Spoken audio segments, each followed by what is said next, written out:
ఇంటి ముందు ఆగిన కూరగాయల బండి దగ్గర నిలబడి ఉంటుంది శారద. కమల, నువ్వే బాగున్న కూరగాయల్ని అరకిలో చొప్పున అన్నిటినీ గట్టిపెట్టు. నేను ఇంట్లోకి వెళ్ళి డబ్బుల్ని పెద్ద కొళ్ళన మిగతా పంపిస్తాను అని చెప్పగానే కమల ఉలిక్కిపడి, మీకు దండం పెడతాను అమ్మగారు, అన్నా మిగతా పంపకండి తల్లి. అంతగా మీకు డబ్బులు పంపించాలనుంటే చిన్న కోడల అమృతతో పంపించండి. లేకపోతే రేపు వస్తాను కదా, రేపు నీ దగ్గర తీసుకుంటాను. నీ బాధ భయం అర్థమయ్యాయి కమలా. కానీ చిన్న కోడల అమృత లేదు, బయటికి వెళ్ళింది. ఎప్పుడు వస్తుందో తను చెప్పలేదు, నేను అడగలేదు. అమ్మగారు అని పిలిచి చుట్టుపక్కల చూస్తుంది కమల. ఎవరూ కనిపించలేదు. అమ్మగారు, నిజం చెప్పనా, నల్లని అనామికం చూసినప్పటి నుంచి నాకన్నీ పీడ కళ్ళొస్తున్నాయి. నిద్రలో ఉలిక్కి పడుతున్నానని మా ఆయన కూడా చెబుతున్నాడు అని చెప్పగానే గార్డెన్లో పూల మొక్కలకి నీళ్లు పడుతున్న నల్లని అనామిక ఆ మాటలు వింటుంది. బాధగా కన్నీళ్లు పెట్టుకుంటూ కమల వైపు చూస్తుంది. కమల తలదించుకుంటుంది. అబ్బా, చుట్టుపక్కలంతా చూశాను గాని ఇంటి లాన్లోకి చూడలేదు. ఇప్పుడు అనామిక అమ్మగారి కంటపడ్డాను. ఇక చేసేదేమీ లేదు అని లోపలే అనుకుంటూ కూరగాయల వైపు చూస్తూ ఉంటుంది. దాని నలుపు కనపడకుండా కొంగు కప్పుకుంటుంది లేవే అని చెప్పి శారద అక్కడి నుంచి లాన్లో ఉన్న నల్లని కోడలు అనామిక దగ్గరికి వస్తుంది. అనామిక కన్నీళ్లు తుడుచుకుంటుంది. విన్నావా నల్లని కోళ్ళ, నిన్ను చూస్తుంటే పాపం కమలకి పీడ కళ్ళొస్తున్నాయంట. ఇంకెప్పుడు ముఖం మీద నుంచి కొంగు తీబాక, ఇక్కడే ఉండు, నేను వెళ్ళి డబ్బులు తీసుకుని వస్తాను అని చెప్పి అక్కడి నుంచి శారద ఇంట్లోకి వెళ్తుంది. ఇక అది ఒక మెకానిక్ షాప్. బైక్ రిపేర్ చేయకుండా దిగులు పడుతున్న కొడుకు రమేష్ దగ్గరికి తండ్రి ప్రసాద్ వస్తాడు. మీ అమ్మ నల్లని కోడలు అనామికని సరిగ్గా చూడ్డం లేదని బాధపడబాకు, అన్ని పరిస్థితులు చక్కదిద్దుకుంటాయి. ఏమో నాన్న, నాకైతే నమ్మకం లేదు. తెల్లగా ఉన్న మరదల్ని అమ్మ ఎప్పుడు పొగుడుతూ ఉంటుంది, కానీ నల్లగా ఉన్న అనామికని మాత్రం తిడుతూనే ఉంటుంది. నీ బాధ నాకు అర్థమైంది బాబు. నేను చెప్పినట్టు కోడల్ని చేయమను, అప్పుడు ఎంత ఖర్చైనా మనం పెట్టుకుందాం. అలాగే నాన్న, ఈ ఆలోచన ఏదో బాగుంది అని చెప్పి రమేష్ బైక్ రిపేర్ చేయటం మొదలు పెడతాడు. ఇక ఇంట్లో అనామిక కన్నీళ్లు పెట్టుకుంటూ కొంగు కప్పుకొని ఉంటుంది. శారద కూరగాయల కోసం డబ్బులు తీసుకుని అనామిక దగ్గరికి వస్తుంది. అనామికకి ఆ డబ్బులిస్తుంది. ఎల్లు వెళ్ళి ముఖం మీద నుంచి కొంగేసుకొని కమల దగ్గర నుంచి కూరగాయలు తీసుకురా. సరే అత్తయ్య అని చెప్పి అనామిక అక్కడి నుంచి కొంగు కప్పుకొని కూరగాయల కమల దగ్గరికి వస్తుంది. కమల అనామికాని చూడకుండానే కూరగాయల కవర్ చేతికిస్తుంది. అనామిక కూడా ఏమీ మాట్లాడకుండా ఆ కూరగాయల సంచిని తీసుకుని డబ్బులు బండి మీద పెడుతుంది. అక్కడ పెట్టేసి అనామిక అక్కడి నుంచి ఇంట్లోకి వెళ్ళిపోతుంది. కమల కూడా బాధపడుతూ అక్కడి నుంచి తన కూరగాయల బండిని దోసుకుంటూ వెళ్ళిపోతుంది. అనామిక ఇంట్లోకి వస్తుంది. హాల్లో ఉన్న శారద అనామిక వైపు చూస్తుంది. యావే నల్లని కోళ్ళ, కిరాణా షాప్ వరకు వెళ్ళాలి. వాటిని కిచెన్లో పెట్టి సంచి తీసుకొనిరా, నేను బయట ఉంటాను. అత్తయ్య, నేనెక్కడికి రాను. అందరూ నా నల్ల రంగును చూసి భయపడుతూ దయ్యం దయ్యం అంటూ పరుగులు తీస్తున్నారు. నాకు చాలా బాధగా ఉంది. ఎంత పొగరే నీకు, నా మాటకి ఎదురు చెబుతావా? నోరు మూసుకొని చెప్పినట్టు చెయ్యి. ఎల్లో వెళ్ళి సంచి తీసుకొనిరా అని చెప్పగానే అనామిక బాధపడుతూ కిచెన్లోకి వెళ్ళిపోతుంది. ఇక అదే రోజు రాత్రి బెడ్రూమ్లో అనామిక రమేషు కూర్చొని ఉంటారు. అనామిక, నువ్వలా బాధపడకుండా అమృత మరదలు వేటితో అయితే మేకప్ వేసుకుంటుందో నువ్వు తెలుసుకో. అవి ఎంత ఖరీదైనా సరే నేను వాటిని కొనుక్కొస్తాను. అరే, ఈ ఆలోచన బాగుంది. చెల్లి బయటకెళ్ళినప్పుడు వాటిని ఫోటో తీసుకుంటాను. ఫోటో తీసుకున్న వెంటనే ఆ ఫోటోస్ అన్ని నాకు పంపించు. నేను మార్కెట్కి వెళ్ళి అవన్నీ కొత్తవి కొనుక్కొని నీకు తీసుకొచ్చిస్తాను. అలాగేనండి అని చెప్పి అనామిక సంతోషంగా రమేష్ ఎదపై వాళ్తుంది. ఓ రోజు రాత్రి శారద ఇంటికొచ్చిన సావిత్రి శారదకి బొట్టు పెడుతూ, అక్క, ఈరోజు రాత్రికి మనమడిది బారసాలు చేస్తున్నాం. చాలా సంతోషం సావిత్రి. మన కొడుకు పెళ్ళి, నిన్న కోడలు డెలివరీ, నేడు మనవడి బారసాల. నీకు ఎక్కడ లేని సంతోషంగా ఉంది కదా. అది మాటల్లో చెప్పలేనక్క. అయినా నీకు నలుపు తెలుపు కోడలిద్దరున్నారు. నా కోడలి కంటే ముందే వచ్చారు. ఈ సంతోషం నువ్వు ఇప్పటికే అనుభవించి ఉండాలి కదక్కా అని అంటుంటే కిచెన్ గుమ్మం దగ్గర నిలబడి ఉన్న నల్లని కోడలు అనామిక ఆ మాటలు విని బాధతో తలదించుకుంటుంది. తన బెడ్రూంలో బెడ్ మీద కూర్చొని ఉన్న తెల్లని కోడలు అమృత ఆ మాటలు వింటుంది. కోపంగా తనలో తాను ఇలా అనుకుంటుంది. వచ్చిన వాళ్ళు వచ్చిన పని చూసుకుని వెళ్ళాలి కానీ మా ఇంటి విషయాల్లో జోక్యం చేసుకోవడం ఎందుకో. ఈ సావిత్రి అత్తయ్యకి బాగానే ఇస్తాను అని అనుకుంటూ మొబైల్ని చూస్తూ ఉంటుంది. శారద సావిత్రితో ఇలా అంటుంది. దేనికైనా అదృష్టం ఉండాలి సావిత్రి. నీకు అదృష్టం ఉంది, నువ్వు నానమ్మవయ్యావు. నేను నానమ్మనయ్యే అదృష్టం నా తెల్లని కోడలో ఎప్పుడు తీసుకొస్తుందో చూడాలి అని చెప్పగానే కిచెన్ గుమ్మం దగ్గర నిలబడిన నల్లని అనామిక ఆ మాట విని కన్నీళ్లు పెట్టుకుంటుంది. బెడ్రూంలో ఉన్న తెల్లని అమృత మాత్రం ఇలా అనుకుంటుంది. ఇప్పుడు ఈవిడ అదృష్టం కోసం నేను పిల్లల్ని కనాలా? లైట్లే అని అనుకుంటూ తన ఫోన్ వంక చూస్తూ ఉంటుంది. ఇక హాల్లో ఉన్న సావిత్రి, మర్చిపోకుండా రా అక్క, వచ్చేటప్పుడు నీ నల్లని కోడలను కూడా తీసుకొనిరా. అదేమిటే అంత ప్రత్యేకంగా నల్లని కోడలు తీసుకురమ్మని అంటున్నావు? ఏమిటి విశేషం? అనామిక చూడ్డానికి నల్లగా ఉన్నా దాని మనసు బంగారమక్క. దాని ప్రేమలో ఎటువంటి కల్తీ ఉండదు అని చెబుతుంటే శారదకి మాత్రం ఒళ్ళు కాలిపోతూ ఉంటుంది. అది సావిత్రికి అర్థమవుతుంది. కావాలని మరింతగా శారదకు ఒళ్ళు మండిపోవాలని సావిత్రి ఇలా అంటుంది. అక్క, నా కోడలు కడుపుతో ఉన్నప్పుడు నేను ఉన్న పలంగా ఊరికి వెళ్లాల్సిన పరిస్థితి వచ్చింది. అప్పుడు సహాయం కోసమని నీ ఇంటికొచ్చాను. నువ్వు మురిపెంగా చూసుకుంటూ మురిసిపోతున్న నీ తెల్లని కోడలుంది. విషయం చెప్పాను, నోటికొచ్చినట్టు మాట్లాడింది అని చెబుతూ ఉంటే శారద మధ్యలో కల్పించుకొని, ఇక చాలే చెల్లి, నీ నల్లని కోడలు కావాలంటే తన్నే పిలుచుకో. నేను రానప్పుడు ఆ తర్వాత నీ ఇష్టం. అక్క, మన ఊరికి పెద్ద దిక్కుగా నువ్వు రావాలి. మంచి మనసున్న నల్లని కోడలు అనామిక రావాలి. ఇద్దరు రండి. అనామిక, అనామిక అని పిలుస్తూ ఉంటుంది సావిత్రి. కిచెన్లో నుంచి అనామిక కన్నీళ్లు తుడుచుకొని వాళ్ళ దగ్గరికొస్తుంది. సావిత్రి బొట్టు పెడుతుంది. అనామిక సంతోషపడుతుంది. ఆ రోజున నువ్వు కాపాడిన చిన్నోడిది బారసాల. నువ్వు తప్పకుండా రావాలనామిక. అత్తయ్య వస్తుంది కదా చిన్నత్తయ్య, ఇక నేనెందుకు చెప్పండి? నువ్వు కూడా రావాలనామిక. రాకుండా ఎక్కడికి పోతుందిలే సావిత్రి. అమృత కూడా బొట్టు పెట్టు. నేను ఆ కోడలతో వస్తాను, ఈ కోడలతో రాను. అమృత, అమృత అని చెప్పి అమృతను పిలుస్తుంది శారద. బెడ్రూంలో మొబైల్ చూస్తున్న అమృత ఈ మాటలు వింటుంది. నాకు ఏ బొట్టు వద్దత్తయ్య, నేనెక్కడికి రాను అని చెప్పగానే సావిత్రి శారద వైపు చూసి, అత్తంటే ఏ మాత్రం గౌరవం లేని ఆ కోడలంటే ఎందుకు నీకంత ప్రేమో నాకు అర్థం కాదక్క. సరేలే, అదంతా నాకెందుకు, మీరిద్దరూ మర్చిపోకుండా రండి అని చెప్పేసి సావిత్రి అక్కడి నుంచి వెళ్ళిపోతుంది. అమృత, వెళ్ళి రెడీ అవ్వు, మనం ఆ ఫంక్షన్కి వెళ్ళాలి. నేను కూడా రెడీ అవుతాను అత్తయ్య అని అనామిక ఆశగా చెప్తుంది. కానీ శారద ఏ సమాధానం చెప్పకుండా మౌనంగా అక్కడి నుంచి వెళ్ళిపోతుంది. అమృత తన రూంలోని డ్రెస్సింగ్ టేబుల్ దగ్గర మేకప్ వేసుకుంటూ ఉంటుంది. అనామిక కూడా తన రూంలో మేకప్ వేసుకుంటుంది. శారద నగలు వేసుకుని హాల్లోకొస్తుంది. మేకప్ వేసుకుని అందంగా ఉన్న కోడలిద్దరినీ చూసి షాక్ అవుతుంది. బిక్కమొహం వేసుకుని అందంగా ఉన్న తన ఇద్దరి కోడలని చూస్తూ, ఇదేమిటి, ఇద్దరు ఒకే మేకప్ వేసుకోవడం వల్ల ఇద్దరు నా కంటికి ఒకేలా కనబడుతున్నారు. ఇందులో అమృత ఎవరో అనామిక ఎవరో అని అంటూ ఉండగానే రమేషు ప్రసాద్ అక్కడికొస్తారు. శారదా, ఈ కోడళ్లలో ఎవరు అనామికానో ఎవరు అమృతానో చెప్పు. సరిగ్గా చెప్తే నేను నీకు 10,000 ఇస్తాను, లేదంటే నువ్వు నాకు 25,000 ఇవ్వాలి.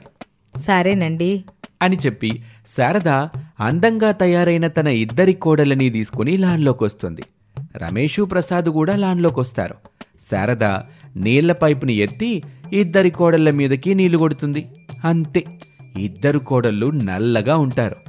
అది చూసి శారద కళ్ళు తిరిగి పడిపోతుంది. ప్రసాదు రమేష్ ఇద్దరూ నవ్వుకుంటారు. అమృత సిగ్గుపడుతూ అక్కడి నుంచి పరుగున ఇంట్లోకి వెళ్తుంది. రమేషు, ప్రసాదు, వినోద్ ముగ్గురు సోఫా మీద పడుకున్న శారదని చూస్తూ ఉంటారు. శారద కాసేపటికి కళ్ళు తెరిచి లేచి కూర్చుంటుంది. నల్లగా ఉన్న ఇద్దరు కోడళ్ళు అక్కడికొస్తారు. వినోదు, అమృత ఇద్దరు శారద కాళ్ళు పట్టుకొని, నన్ను మన్నించమ్మా, నల్లగా ఉంటే నువ్వు కోడలిగా ఒప్పుకోవని వదిన అనామిక అని చూసిన తర్వాత నాకు అర్థమైంది. అందుకే అమృతకి ఇంతలా మేకప్ వేసుకుంటూ ఇంతకాలం ఏదో అలా మేనేజ్ చేశామమ్మా. ఈ విషయం తెలియక నేను అనామికని నల్లగా ఉన్నామని ఎంతో బాధ పెట్టానుగా అని అనామిక వైపు చూస్తూ, నన్ను మన్నించవే పెద్ద కోడలా. అయ్యో అత్తయ్య, ఏమిటా మాటలు? పదండి, అవతల సావిత్రి చిన్నత్తయ్య మన కోసం ఎదురు చూస్తూ ఉంటుంది అని చెప్పగానే శారద బెదిరిపోయి, వామో, నా ఇద్దరి కోడళ్ళు నల్లని కోడళ్ళని తెలిస్తే సావిత్రి నాతో ఆడుకుంటుందమ్మా. నేను రాను అంటూ అక్కడి నుంచి పరుగున తన గదిలోకి వెళ్ళి తలుపేసుకుంటుంది. అది చూసి అందరూ సరదాగా నవ్వుతూ ఉంటారు. ఇది వాల్టి కథ. మరొక కథలో మళ్ళీ కలుద్దాం. అంతవరకు సెలవు. నమస్తే. సిటీ అత్త శారద మోడ్రన్ డ్రెస్లో రెడీ అయ్యి హాల్లోకొచ్చింది. తన భర్త ప్రసాద్ సోఫాలో కూర్చుని ల్యాప్టాప్లో వర్క్ చేస్తూ ఉంటాడు. యావండి, ఇంకా వర్క్ చేసుకుంటా కూర్చున్నారు? పదండి. ఎక్కడికి శారదా? ఇది మరీ బాగుంది. పల్లెటూరు కోడలు అనామేకాన్ని తీసుకురావడానికి వెళ్దామని అనుకున్నాం కదా. అవును గదా. సారీ శారదా, నేను ఆ విషయం మర్చిపోయి ఆఫీస్ మీటింగ్ ఒకటి పెట్టుకున్నాను. మన రామ్ని తీసుకొనెళ్ళు. నాకు తెలుసు, చివరి క్షణంలో హ్యాండ్ ఇవ్వడం కొత్త గాత కదా తమరకి. ఎంతకి రామ్ ఎక్కడున్నాడు? ఉంటే ఇంట్లో ఉంటాడు, లేదంటే ఆఫీస్లో ఉంటాడు. ఇంట్లో మాత్రం లేడు. అయితే ఆఫీస్లోనే ఉండుంటాడు. ఆఫీసులో ఏం పని మీద ఉన్నాడో ఏమో అని అనుకుంటూ ఉండగా అప్పుడు రమేష్ మందారపల్లి అనే పల్లెటూరులోని పచ్చని చేల మధ్యలో పుత్తడి బొమ్మలా ఉన్న అనామిక పక్కన కూర్చొని ప్రేమ కబుర్లు చెప్తూ ఉంటాడు. పెళ్ళైన 3 నెలలకే మా అమ్మని చూడాలనొచ్చి ఇక్కడే ఉన్నావు. నేను నీకు అసలు గుర్తు రావటం లేదాను? ఎందుకు గుర్తురారు? చాలా గుర్తుకొస్తారు. అందుకే కదా మిమ్మల్ని ఇక్కడికి రమ్మని చెప్పింది. సరే గాని ఇక పద, మనం మన ఇంటికి వెళ్దాం అని అడుగుతూ ఉండగానే ఇంట్లో ఉన్న శారద తన సెల్ ఫోన్ తీసుకుని కొడుకు రమేష్కి ఫోన్ చేస్తుంది. మమ్మీ, నేను ఆఫీస్ వర్క్లో బిజీగా ఉన్నాను, మళ్ళీ మాట్లాడతాను. Just 2 minutes Ram. నేను పల్లెటూరు కోడల్ని తీసుకురావడానికి వెళ్తున్నాను. నువ్వు వస్తావా? నో మమ్మీ, నాకు చాలా ఇంపార్టెంట్ వర్క్ ఉంది. అయినా నువ్వెందుకు వెళ్ళటం? ఫోన్ చేసి అనామికని రమ్మని చెప్పు, సరిపోతుంది కదా మా. అదే విషయం కోడలి వాళ్ళ మమ్మీతో మాట్లాడానురా, కానీ అలా పద్ధతి కాదంటుంది. నేను వెళ్ళి తీసుకుని రావాలంట. అందుకే నువ్వు నాకు తోడుగా వస్తావా? ఇంత సడన్గా చెప్తే ఎలా మామ్? ఒక పని చేయండి, మీరు మీ కారులో వెళ్ళిపోండి, నేను నా కారులో వస్తాను. వద్దులే రామ్, నీ వర్క్ ఉంటే నువ్వు చేసుకో. నేను వెళ్ళి కోడల్ని తీసుకొని వస్తాను. సరే మమ్మీ, జాగ్రత్త అని రమేష్ ఫోన్ పెట్టేసి కంగారు పడుతూ, అనామిక, మమ్మీ ఇక్కడికి వస్తుంది. రానివ్వండి, వస్తే మనకెందుకు వచ్చిన భయం? మనం ఇప్పుడు ప్రేమికులం కాదు, పెళ్లి చేసుకున్న భార్యాభర్తలం. నీ భార్య దగ్గరికి నువ్వు వచ్చావు. కానీ మా అమ్మకి చెప్పి రాలేదు కదా అనామిక. నిన్ను చూడాలనిపించి వచ్చాను. ఆఫీస్ వర్క్ అని చెప్పి 2 days బయటికి వెళ్తున్నట్టుగా చెప్పి నీ దగ్గరకు వచ్చి స్పెండ్ చేద్దాం అనుకున్నాను. అంతా జీరో అయిపోయింది. ఇప్పుడు మరేం చేద్దాం? ఇష్టంగా కౌగిలించుకొని గాఢంగా ముద్దు పెట్టుకుందాం. నేను ఇంటి దగ్గర దింపేసి నేను సిటీకి వెళ్ళిపోతాను అని చెప్పగానే అనామిక సిగ్గుతో అక్కడి నుంచి పరిగెడుతూ ఉంటుంది. తన వెనకాలే రమేష్ చిలిపిగా నవ్వుతూ పరిగెడుతూ ఉంటాడు. యావండి, రామ్కి కూడా ఆఫీస్ వర్క్ ఉందంట. నేను వెళ్ళి పల్లెటూరు కోడల్ని తీసుకొస్తాను. సరే శారదా, టేక్ కేర్ అని చెప్పగానే శారద కారులో సిటీ నుంచి పల్లెటూరుకు వెళ్తూ ఉంటుంది. అదే పల్లెటూరు నుంచి రమేష్ సిటీకి బయలుదేరాడు. 2-3 గంటల జర్నీ తర్వాత శారద పల్లెటూరు కోడలు అనామిక పుట్టింటికి చేరుకుంటుంది. అనామిక తల్లి సుజాత, తండ్రి ముకుందం శారదను చూసి దండం పెడతారు. అది చూసి శారద, హాయ్ బ్రో, హలో వదినా, ఎలా ఉన్నారు అని అంటూ ఉండగానే అనామిక ఒక జగ్గు నుంచి నీళ్లు తీసుకొచ్చి శారదకిస్తుంది. వాటుకోళ్ళ, దీంతో ఎలా వాటర్ని డ్రింక్ చేస్తారు? అత్తయ్య, ఇవి తాగే వాటర్ కాదు, ఇవి కాళ్ళు కడుక్కోవడానికని తెచ్చాను అని చెప్పగానే ఇదంతా సిల్లి అనామేక, పదండి ఇంట్లోకి వెళ్దాం అని చెప్పి అనామికాని తీసుకొని ఇంట్లోకి వెళ్తుంది శారద. తనలో తాను సుజాత ఇలా అనుకుంటుంది, ఇదంతా సిల్లి అని తీసి పారేస్తావా వదినా? ఇక మీతో ఆడుకుంటాను చూడండి అని చెప్పి సుజాత లోపలికి వస్తుంది. సిటీ అత్తగారు శారద కుర్చీలో కూర్చుంటుంది. తన పక్కనే అనామిక నిలబడి ఉంటుంది. వెళ్ళుకోళ్ళ, వెళ్ళి రెడీ అవ్వు, మనం మన సిటీకి వెళ్ళిపోదాం. ఎంత కొన్నారు వదినా సిటీని? What non sense your talking వదినా? సిటీని నేను కొనడం ఏంటి? మన సిటీ అంటున్నారు కదా వదినా, అందుకే అలా అడిగాను. అనామిక, మీ అమ్మ అలాగే మాట్లాడుతుంది కానీ నువ్వు వెళ్ళి రెడీ అవ్వు, మన కారులో వెళ్ళిపోదాం.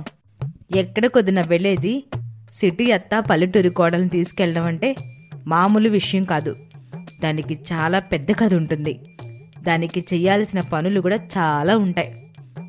అలాంటి పనులేమైనా ఉంటే అనామిక చేత తొందరగా చేయించుకోండి.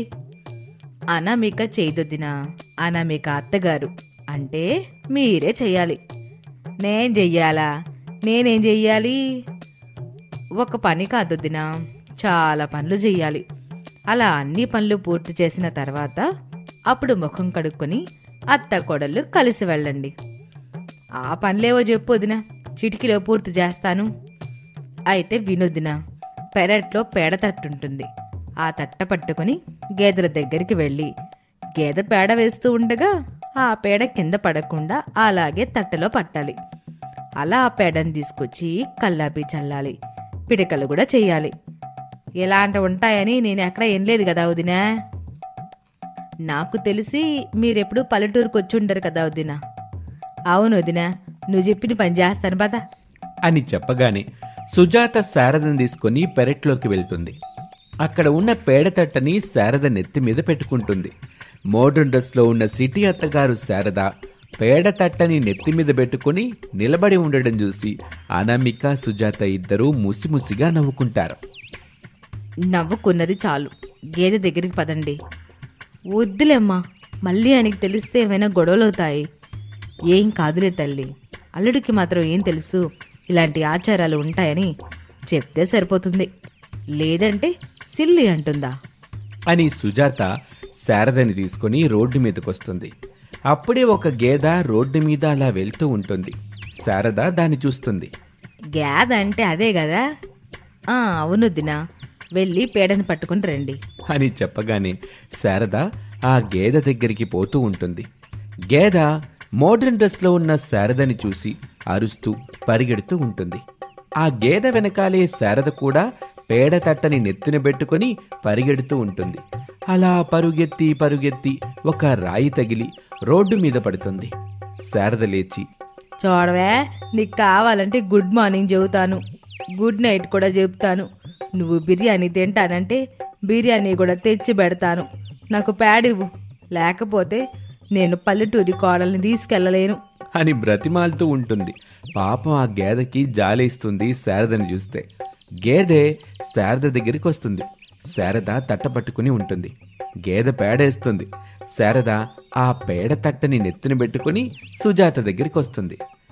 వదినా, పేడ తీసుకొచ్చాను, ఇంకేం చెయ్యాలో చెప్పండి. ఏం చేయద్దత్తయ్య, ఇంతవరకు చేసింది చాలు, పదండి స్నానం చేద్దురు అని చెప్పి శారదను అక్కడి నుంచి తీసుకుని వెళ్తుంది అనామిక. ఇక రమేష్ మరోపక్క వాళ్ళింటికి వెళ్తాడు. ప్రసాద్ వర్క్ చేసుకుంటూ ఉంటాడు. రమేష్ ఏమీ తెలియనట్టుగా తండ్రి దగ్గరికి వెళ్ళి, మామ్, తలనొప్పిగా ఉంది, ఒక స్ట్రాంగ్ టీ తీసుకొనిరా. బాబు రామ్, చేసిన యాక్టింగ్ చాలు గాని మీ సిటీ మమ్మీ తన పల్లెటూరు కోడలు అనామికను తీసుకురావడానికి వెళ్ళింది. ఆ విషయం నీకు ఫోన్ చేసి చెప్పిందని నాకు తెలుసులే. ఓ కదా డాడ్, నేను మర్చిపోయాను. బాబు రామ్, మా పల్లెటూరు కోడలు ఎలా ఉంది? బాగుంది డాడీ, ఇప్పటి వరకు నేను అని చెప్పి ఏదో గుర్తుకొచ్చిన వాళ్ళ మాట్లాడడం మానేసి అయోమయంగా ప్రసాద్ని చూస్తూ ఉంటాడు. డాడీ, అన్నీ బాగానే మేనేజ్ చేశాను కదా. నేను నీ పల్లెటూరి కోడల దగ్గరికి వెళ్ళానని మీరెలా పసిగట్టారు? నేను నీ డాడీని కాబట్టి వెళ్ళు అని చెప్పగానే రమేష్ ముసిముసిగా నవ్వుకుంటూ అక్కడి నుంచి లోపలికి వెళ్ళిపోతాడు. ఇక మరుసటి రోజున సుజాత కన్నీళ్లు పెట్టుకుంటూ శారద చేతులు పట్టుకుంటుంది. వదినా, అనామికకేం కాదు, మేమందరం బాగా చూసుకుంటాంగా.